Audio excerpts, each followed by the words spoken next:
Week 3 NFL preview on the FTN Fantasy Schatz and Tanier NFL podcast. Hello, everybody. I'm Aaron Schatz of FTN Fantasy.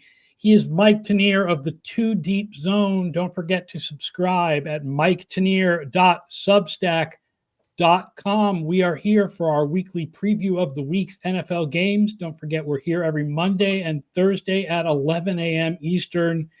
And you can ask us your questions live if you're watching on YouTube, or perhaps you're listening afterwards as a podcast. Either way, we are here to talk football with you. We are brought to you by Underdog Fantasy. The NFL season is off and running. You've got Patriots and Jets tonight, and there's no better way to enjoy the game than with Underdog Fantasy. It is the easiest place to play fantasy sports and the fastest growing app in the industry. Underdog is now offering a new customer FTN special with up to $1,000 on your first-time deposit. The Underdog app is easy to use, and weekly contests such as the onside kick, the double doink, and the 2-minute drill are back. So head over to Underdog for a deposit match up to $1,000 when you sign up with code FTN. NFL season is here, and who better to celebrate with than Underdog Fantasy? We are not going to cover the Thursday night game. No. I'm not sure. While Patriots are 1-1, I don't think any of us think that they're truly going to be in the playoff race near the end. So we are going to skip Thursday night and go straight to Sunday. And we have got 6 games to talk about on Sunday. And we will start with the 2-0 Houston Texans at the surprisingly 2-0 Minnesota Vikings at 1 o'clock. Happy Sam-tember, everyone. Sam Darnold-tember. It is I think everybody expected the Texans to be good this year. And DVOA is a little hyper about them. They actually lead in our playoff odds at this point. Wow. They're like the Super Bowl favorites, slightly ahead of the Bills and Chiefs. Because the Chiefs have been not as, impressive so far early, right, and despite the fact that they're 2-0. Yes. Both of these teams rank higher on offense running than passing this year, which is a bit of a surprise because you hear about the Darnold breakout and you hear about, CJ Stroud is so great, but these teams are really great running the ball so far. And they've both been really strong on defense. So far, the Vikings are the number 2 defense, and the Texans are the number 4 defense. Without opponent adjustments. From what we saw on Sunday night from that Bears team. And for the Texans running game, it's been a tale of 2 games. Whereas in week 1, they were running the ball all over the Colts. Colts have some real problems on run defense. Now Buckner's hurt. We're not covering them. In week 2, they were having a hard time getting consistency on the ground game. Joe Mixon got hurt, controversial tackle in that game. He did return, but I will mention right now, since we're talking about the running game, he might be a Joe Mixon game time decision potentially next week because of his ankle. He did not practice. Backup Dameon Pierce is also unavailable, so it would be Cam Akers. And I think that would be a very different profile in terms of running the ball for the Texans if they're down to the Vikings also have a lot of injuries. Jordan Addison didn't practice. Dallas Turner didn't practice. The rookie edge rusher, Brian O'Neill, their right tackle, didn't practice. Justin Jefferson had limited practice, and it sounds like he is playing. Yeah, they feel comfortable with him. But a lot of other injuries, little ones. I think Van Ginkel's been hurt. Yep. He was on the injury report. Dallas Turner is out. We don't anticipate seeing Addison at this point. They've been playing well without him, though. One thing I went to look up in the stats, if you're playing the Vikings, you're going to face 3 and 6 man rushes. Yes, and nothing in between. Right? Nobody sent big blitzes more than the Vikings last year by far. Nobody sent 3 more than the Vikings last year by far. CJ Stroud was worse against 3 and 6 than he was against 4 and 5 last year, but the difference is minute. So it didn't matter. Difference is minute. Like the sample can't be huge. Well, it's 1 year, right? And how often do you face 3 and 6 if you don't play the Vikings every week? Exactly. 3 is pretty uncommon right now. 3-man, and it's very situational. That's like a 3rd and 25 for most people. For Flores, that's, it's 1:35 p.m. on a Sunday. Let's run a 3-man blitz.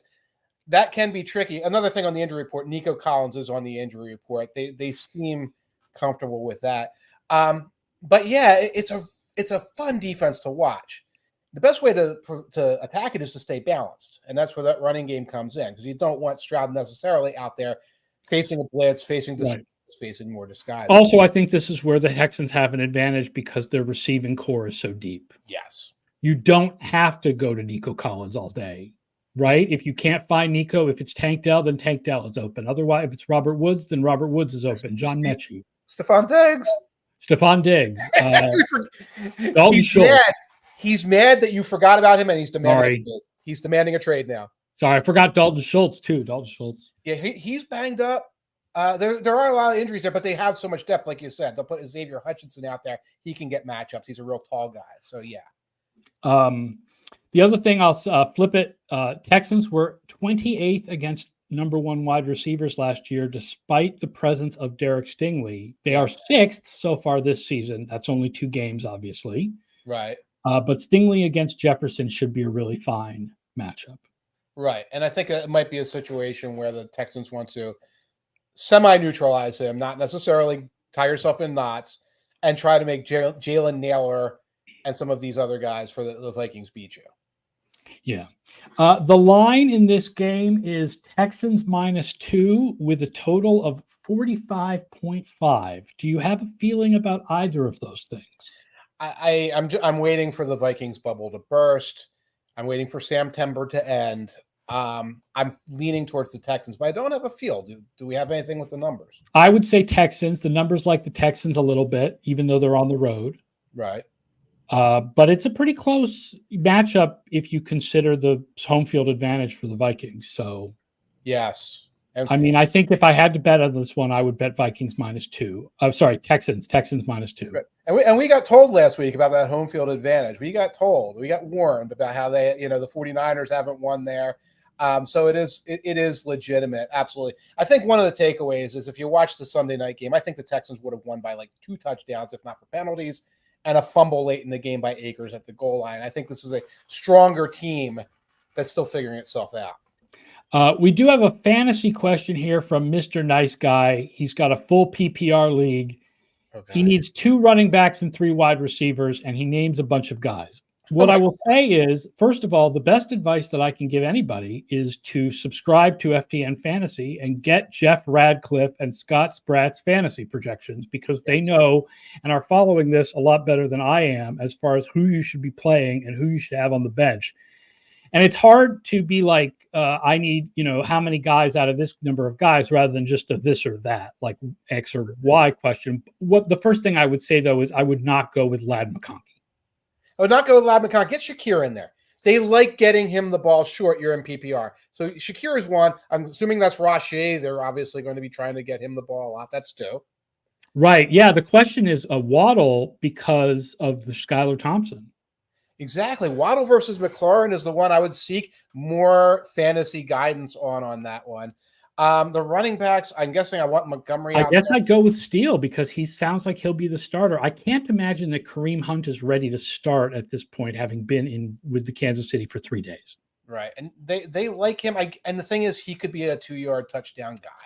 Yeah. Let's talk about another 1 p.m. game, and that is the Philadelphia Eagles at the team where I am driving the bandwagon, baby, the New Orleans Saints. 1 p.m. game. Marshawn Lattimore is back at practice. Yes. Saints were number 4 against number 1 wide receivers last year, and there is no A.J. Brown. It's just Devontae Smith. As far as they don't have the 2 great wide receivers, they just have the 1 great wide receiver. Yes. So one thing I will note is Saquon. It looks like Saquon's been unstoppable if you watch the Eagles, but they're actually only 12th in run DVOA so far this year. Right. Because, maybe not get Saquon the short pass on 3rd and short at the game. Maybe let him run. The Saints are number 1 running so far. Yes. And this will not shock you as a man from Philadelphia. The Eagles are dead last in run defense so far. Again, 2 games, no opponent adjustments. But no, but they have not been good. They were getting gouged regularly by the Packers. And you know what happens after a Monday night collapse like what we saw, always talked about, was the pass defense, and specifically the secondary. And I was like, guys, why were the Falcons in that game? Because Bijan was running 8, 9, 10-yard gashes at a time, keeping the Falcons on schedule, getting them in the field goal range, etc. And also, why was Darnell Mooney getting open against the rookie late in the game over and over again? The pass rush for the Eagles has not been very effective. Yeah, Bryce Huff has not. No. Like, I'm waiting for the Bryce Huff big play where the announcers go, Bryce Huff! Yeah, where we see this guy. And again, I watched a lot of tape of him. Even before the Eagles picked him up, I was doing free agent prep. I'm like, this guy as a pass rusher is for real. These moves. Haven't seen pretty much anything yet. It's stunning. I will note that as good as the Saints have been, it's totally unsustainable. Carr with a 220% DVOA on third downs and 120% on under pressure, which makes him the only quarterback this year who's been positive under pressure. Not sustainable. I believe 12 attempts, something like that. Yeah, it's like a tiny sample size, but obviously those are big plays, and they've been inordinately, important to the Saints having a historically good DVOA over the first couple of games. It's not sustainable, but I kind of like them here because I'm driving the Saints bandwagon and Clint Kubiak offense, and the fact that they're so run heavy and the Eagles have such a problem with the run so far really makes me feel like, plus the home field advantage. Mm-hmm. Saints minus 2.5. I like Saints minus 2.5 this week. And the Saints have won 6 of their last 7 games against the Eagles in New Orleans, going back to 2006. That includes a playoff game back in 2006 where Jeff Garcia was the quarterback. Got one stat to share from you that I unearthed about Derek Carr. He has had to throw 4 passes so far this year on third down and 7 or more. So third and long, he's only had to throw 4 passes. For 3 of them, they were already up by 2 scores. Yeah, so he has not had it tough. He has not had it tough. It's like, he's always ahead of the sticks. It's third and long, but I could just thump it off and punt because we're already leading. So that helps Carr limit the amount of pressure and the opportunities. I don't think it's an overreaction. I'm going with you. I'm going with the Saints in this game. And let's wait to see somebody stop them before we talk about sustainability and who's going to be able to stop them. And I'm as much as I'm a real believer in the Saints this year and the Clint Kubiak, and Derek Carr is still what we thought he was. It was shocking when our friends at Sports Info Solutions came out with their quarterback rankings before the season and had Carr third. Yeah, it's still shocking. Like Steven Ruiz from The Ringer in his subjective quarterback rankings has Carr 17th. Yeah. And I think the reality is more like 14th, but it's a lot closer to where Ruiz has him than a 17th. And if me and Ruiz are agreeing on something, either the volcano's coming or we're both onto something. A 17th who has a great running game and played the Panthers once could look like this. Yes. It's not out of the 17th looks like number one. Good coordinator. Yeah, exactly. We've got another game between 2-0 teams for 1 p.m., and that is the Los Angeles Chargers at the Pittsburgh Steelers. Now, here's the question, whether your best friend Justin Herbert will play in this game, as he missed Wednesday's practice with an ankle injury. Obviously, whatever we talk about with this game, if Easton Stick is the starting quarterback, you can just throw it out. Okay, yeah. Now, the line thinks Herbert's out there, because that is not the line thinks Herbert is playing, yes. Right. The line is Steelers minus 1.5. There's no way the line would be that low if Herbert was not going to play. And I'm a huge fan of the backup quarterback in his first start as a play. It would have to get to about Chargers plus 7 for me to do that with Stick, because Stick is sticky. Partly because it's not his first play. There's plenty of film on him from last year, right, and that's part of it too. And he's not coming in as somebody like an Andy Dalton, where it's like, well, here's a veteran who's done a bunch of things. So you can't just look at his film. You can look at the 3 things he does okay on film and neutralize it, especially if you're the Steelers. I want to play the over/under on how long this game takes, because these teams want to do nothing but go 2 tight ends and a fullback and run off tackle against each other. And I'm betting that 3:15 p.m. Eastern time, this game is over. Yeah, I'm going to go counterintuitive and be over 35.5. Yeah, okay. That's so over 35.5. These teams have been hot defensively. The Chargers so far are first on defense, but only 17th on offense. Mm-hmm. The Steelers are 6th on defense, but only 22nd on offense. Chargers coverage has looked so much better this year, but how much of that is just that they've played the Panthers and the Raiders, right? Panthers and the Raiders can run the ball. They're somewhat functional, but bad. And then the Panthers, again, they are an outlier creator. So I like watching the Chargers right now. This is a fun offense and defense, but I haven't seen them really, really tested. And I mean, this is obviously a stronger test, but it's still like, here's another middleweight that wants to run the ball and doesn't have a real big passing attack again. I will say the Steelers have shut down number one receivers this year. Last week, whoop-de-doo, but the first week was Drake London, and they basically didn't allow the Falcons to throw to Drake London at all. I think Darnell Mooney's actually the number one receiver. I was also going to say, who's the number one receiver for the Chargers? I don't know. Is it Palmer? Is it Johnson?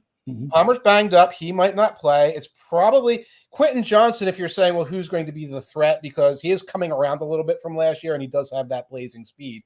He's probably the number one. I'm not sure you can classify a number two right now. The line on this game is Steelers -1.5. The system makes no pick. I definitely, if I'm going to bet this game, I'm going the over on the 35.5. I might try to lock in Steelers and over right now, in case that line moves.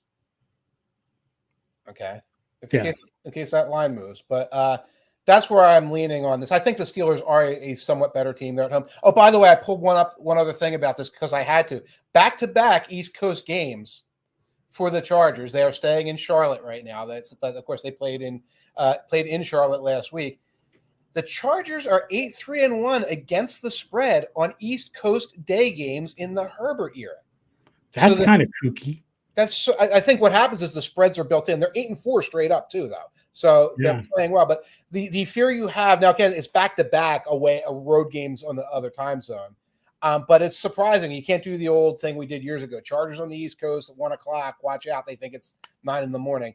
That's not a true split. May Jolnar, by the way, points out that Cortland Sutton is not a nobody. When I kind of Pittsburgh shutting down the number one receiver last week. Yeah, you're right. You're absolutely right. Sutton is not a nobody. Bo Nix is a nobody. Bo Nix is a nobody, and Sutton goes more than 5 yards away, and that's out of the Nix range. That's out of the Bo Nix range. So, yeah, reminder that you can make comments and ask questions. If you're watching, I believe YouTube allows you to do that. We see your comments and questions here. Yeah. All right, let's move to 4 p.m. with the Detroit Lions against the surprisingly frisky Arizona Cardinals. The Lions have given up a ton of passing yards so far. Yeah. The Cardinals have a ton of passing yards so far. Mm-hmm. But going into the season, we expected the Lions defense to be good, and we expected the Cardinals offense to not be so good. Mm-hmm. So do we see some reversion to expectation here, or is the Cardinals offense this good? And I think there's a legitimate reason to believe that our projections were wrong about the Cardinals, which is what if Kyler Murray was not really healthy last year and now he is argument. I think that that's a reasonable argument for a guy who's a year and a half coming off a torn ACL. But also I wouldn't want to load up on 1.5 games and be like, oh, the Cardinals are an awesome offense now. But I mean, the last week against the Rams have like nobody left, but they look really great. They really burned Tre'Davious White. He did not play well. They burned Marvin Harrison Jr. burned Tre'Davious White and looks like instant impact guy. I noted that he's now plus 250 for offensive rookie of the year. Might want to be something to jump on because that might go down. I went back and watched the Rams film, and remember the Rams on defense have their guys. But there was they gave up a 98-yard drive. Well, no, they have injuries in the cornerbacks. They had guys who were expected to play cornerback for them were injured in the preseason. And of course, their biggest guy is no longer playing. Yes. The most important guy is retired. And they were having so much trouble on offense that they were giving short field a lot. Defense didn't look phenomenal. Harrison looks great. I agree. Murray is dialed in, and whether it's injury or just more comfortable in this new system, all the old Kingsbury smell has wafted off of him, and he's more comfortable there. I think the offensive line has gone from terrible every year to this is okay. This is fine. They're very good at pulling on the running game for Concrete Connor. If you watch the game, tons and tons of pulling runs along the way. Worry about the Lions injury report right now. Now, Amon-Ra popped on it, but they are not worried about him. On defense, Terrion Arnold, who was banged up last week, has an illness. Let's assume he plays. Alex Anzalone, linebacker, concussion, might not play. We don't know what Melifonwu's status is. He's kind of been out for all season. Rakestraw, one of the depth receivers. It's another one of those rookies. Rookie corner. He's the second rookie corner for them. Yeah. He hasn't been practicing. With Hammy, Kirby Joseph back, limited practice. This is a bad injury report for facing a sort of resurgent defense when you're trying to bounce back. Yeah. I was leaning towards going with Priors and Lions -3, but you read that injury report to me, and it definitely makes me hesitate. It's just enough. It's more like I want to see who's playing. I want to hear that. Or if Arnold's fine, that might be the guy that switches it for me. But I'm not writing off the Cardinals. Useful title says, have the Lions fixed their run defense? Asking as someone who has John Connor in fantasy. The Lions are 9th in run defense DVOA so far this year. Yeah. But given how much the Cardinals depend upon Connor at the goal line, I can't imagine sitting him in this game. The Lions last week faced the Buccaneers with their legendarily screwed up running game, which really is not that much better. Their biggest problem was Baker was scrambling on them. Refresh me. Week 1, it was against the Rams. They're facing a Rams team that their lineman got hurt, and then everyone else. It's hard to evaluate right now their offense. Connor, like I said, Connor's playing well, and they have a commitment to that style of run. Again, you're going to see sort of like counter Trey type plays a lot, and they're going to try and get Connor the ball. I do have a prop for people. Ooh. The Cardinals do not have great depth in the secondary. Okay. They were 30th against other wide receivers in DVOA last year. Okay. And they are 30th against other wide receivers in DVOA through 2 games.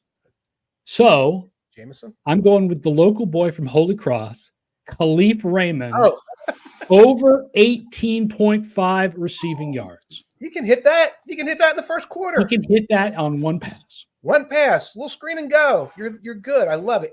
Plus 18.5. Do it. I love it. Yeah, that's my Khalif Raymond over against the Homer Cardinal secondary that is not very deep.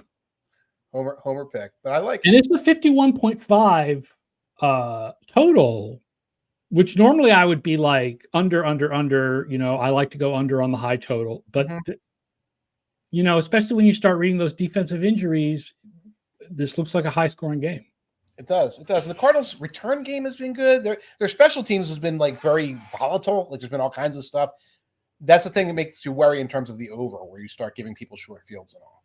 Now a really big game at 4 p.m. This is the national game. Yes. Baltimore Ravens at Dallas Cowboys. Either the Ravens start 0-3 or the Cowboys start 1-2. And you really, when you look at the schedule, the Ravens really blew it by losing to the Raiders. Absolutely right. Folks, we're talking about that in the last time we met on Monday. Cowboys, Bills, Bengals over the next 3 weeks. And do you want to hear a nightmare injury report? Bring it on. Ronnie Stanley, ankle, did not practice. Kyle Hamilton, back, did not practice. Kyle Van Noy, it's a lot of Kyles today.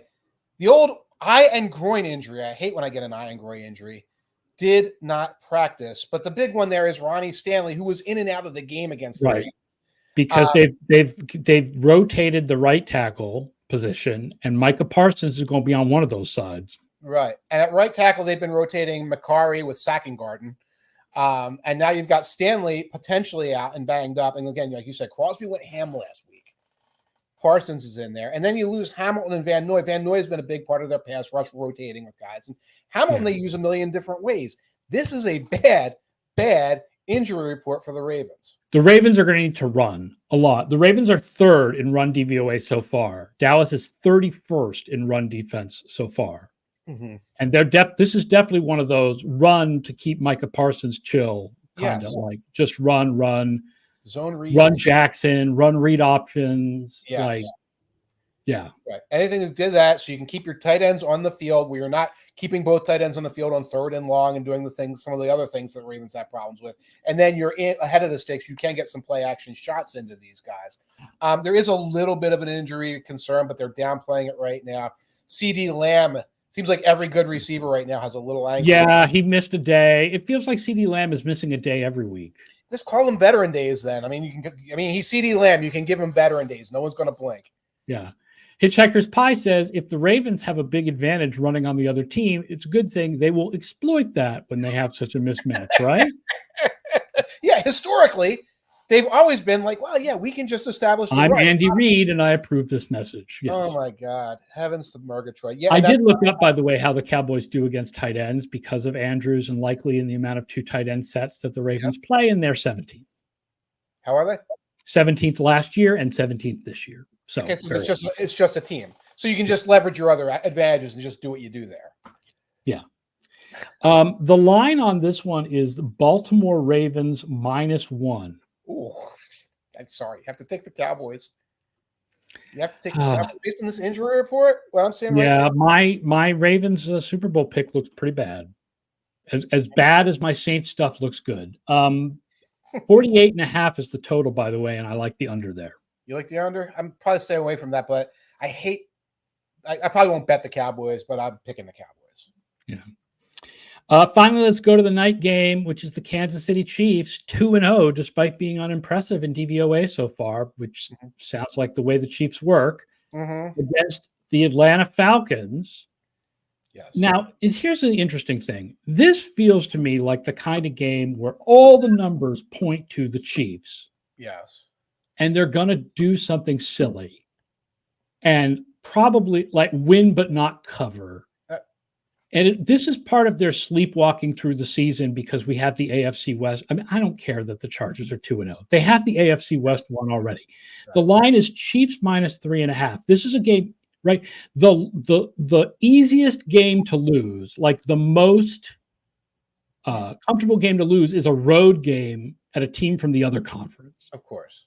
Right. So if like the Chiefs lose this, it's not that big a deal. So doesn't it feel like this is the kind of game where they're going to go out there and there's no Isaiah Pacheco and they're going to just be like sleepwalking through the whole thing, and it's going to frustrate me because I'm like, come on, Chiefs, be the Chiefs already. Do it. You're going to do this every week because you had the same logic with the Bengals. Obviously, it was a bigger game, division game, but like, hey, this could be the game where they sleepwalk. Now, granted, they did not cover last week. So if you pick the Bengals and the points, I think you were okay. Yes, the Bengals and the points. The Chiefs did not cover last. And no team is more equipped to lose by 3 when they're 3.5 point dogs than the Falcons. Certainly, I don't think the Falcons are that good, even based on what we saw. I think the Eagles were outplaying them, except for the run gashes. If you look at there's an interesting question. Hitchhiker's Pie wants to know what the post-game win expectancy was on the Falcons and the Eagles. And the answer is sort of surprising. It was Falcons 88%. Really? But I think that in part, that's the last drive, right? That's not – what's an interesting question is what would it have been if the Falcons' last drive never happened because the Eagles solidified the game? Right. But then we wouldn't have the knowledge. Think of the knowledge we have about the Eagles' defense and the Falcons' offense that we wouldn't have had if the Eagles had solidified the game. So, right. You can't. I agree with you. I think the Falcons are very blah. I thought they were kind of blah going into the season. Right. The Chiefs should win this. The Chiefs should win this. This is the kind of game that the Chiefs lose. This is like the Raiders on Christmas kind of thing, where you're like, there's no chance of the Chiefs losing this, and then the Chiefs lose this. You know what? It's got to be a weaker team for me to feel that trap right now. I'm not feeling it. Of course, I'd never bet on the Falcons, never bet against the Falcons, never even put the Falcons in a parlay at this point. Do yourselves a favor, folks. But if I'm picking every game or whatever, I'm comfortable with the Chiefs, and I would be comfortable with the Chiefs -3.5, especially when you got the short week for the Falcons at this point. I will note an interesting stat. The Falcons are shockingly dead last against passes up the middle so far this year. They were really good against passes up the middle last year. Surprisingly, they're dead last this year, but Mahomes has struggled on passes up the middle this year. The Falcons have the two really good safeties, but I kind of wonder if this is the week Travis Kelce wakes up. Maybe we're seeing Kelce in a different stage of his life. Yeah, a little bit, and they need to account for that. But we'll see. And then at a certain point, Jesse Bates and Justin Simmons will become Jesse Bates and Justin Simmons, and that's more likely maybe than Kelce still being the 30-year-old Kelce at the age of 35. I don't know. Bates had a phenomenal game. It's just sometimes he's all over the field doing a lot of things, so it doesn't matter in passes over the middle. One question, we'll go with one other game here. Big Cheese 77 says, the first 2 weeks of the season, the most picked survivor pick has lost. What are the chances this repeats this week and the Panthers beat the Raiders? And I will say that I do believe the Panthers have a chance to beat the Raiders. And in my survivor pool, I am not picking the Raiders. I am picking the Bengals over Washington this week. I like Bengals over Washington in survivor. I'm looking to see if there's one that like really sticks out to me besides that. That would probably be the Browns over Giants, I guess, would be the other one I look at. You get 5 points as dogs for the Panthers right now with Andy Dalton. If they get to 6, I'm hammering it. I'm hammering it. You know, I love that garbage panda maneuver. One start, backup quarterback coming in, facing a Raiders team that is not particularly good. I mean, so much happened in that Ravens game for that upset. That's not sustainable. If you think about the general regression to the mean of bad teams, the Panthers should be better than they were last year if you take Bryce Young out of the equation. Right. I mean, that makes sense. And also, there's a little bit of the talking about the Saints, like the Saints cannot possibly stay this good. You can't be a professional team unless you do something ridiculous and be as bad as the Panthers have been. They have to move up a little bit. Our Russian friend says, if the Bengals and Ravens lose this week, do the Steelers lock up a home playoff spot by default? I think the AFC North is going to be confusing going all the way to the end of the year.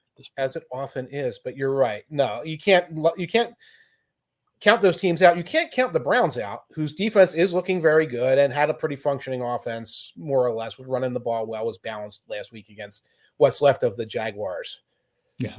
And one more comment, Hitchhiker's Pie points out that if Kelce has negative DYAR so far this season, he may fall short of matching Gronk's career regular season DYAR. Kelce needs 150 or so to get to Gronk's number. Amazing. And if Kelce has hit age, he may not, and Gronk may maintain the lead all time. Although I'm guessing if you add in playoffs, because no one's ever been anywhere near as good. Even Gronk has not been as good in the playoffs as Kelce has. That's an interesting thing. That's an interesting thing to check. Gronk in the playoffs, except for that one Super Bowl against the Rams, a lot of times he was like a complimentary guy, and he was making his impact on blocking and in places where you wouldn't find the DR. That's surprising, because I thought that just the sheer volume of targets Kelce gets would have got him higher in DR than Gronk. Oh, Hitchhiker's Pie puts Tony G is number 1 for the regular season. Okay. Tony Gonzalez, then Gates, then Gronk, and then Kelce. Okay. I see. And if you add the playoffs, it's Gonzalez, then Kelce, then Gates, and then Gronk. Interesting. Well, Gonzalez was great and played for 1,000 years. So yeah. I feel like I'm like the designated Tony Gonzalez defender on Twitter, because Chiefs fans are so obsessed with Kelce that there's nobody left to talk about Gonzalez when you talk about greatest tight ends of all time, because the Chiefs fans have all moved on to Kelce. Right. And there's no one, he doesn't have a lawyer on his side to argue for him. Right. He doesn't have like a famous girlfriend on his side. And and he left for Atlanta for several years. I mean, you go back a ways with Gonzalez, so like those people might not be out there having debates at this point on Twitter. All right, that does it for our Week 3 preview. Thank you to the sponsors, Underdog Fantasy. Don't forget to check FTN, subscribe, great fantasy projections, the new Stats Hub, all kinds of stuff. Don't forget to subscribe to Mike's Substack at miketanier.substack.com. Don't forget to like and subscribe to this show and tell your friends about it Mondays and Thursdays at 11 a.m. Eastern. I am Aaron Schatz, and we will talk to you Monday morning. Have a good weekend, everybody.